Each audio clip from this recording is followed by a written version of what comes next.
ৰাষ্ট্ৰপতি ফখৰুদ্দিন আলী আহমেদ সাহেবৰ নাম আঁতৰাই দিলে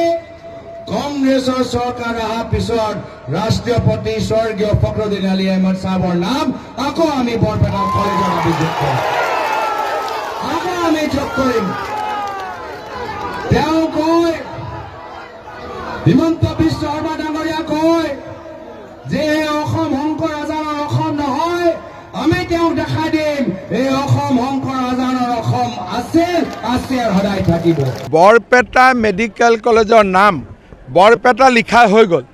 ইয়াক চেঞ্জ কৰিবৰ কাৰণে গৌৰৱ গগৈ এটা 7 বাৰ জন্ম ল'ব লাগিব তেওঁ 7 বাৰ জন্ম ল'ব লাগিব বৰপেটা মেডিকেল কলেজৰ নাম বৰপেটা লিখা হৈ গ'ল ইয়াক চেঞ্জ কৰিবৰ কাৰণে গৌৰৱ গগৈ এটা 7 বাৰ জন্ম ল'ব লাগিব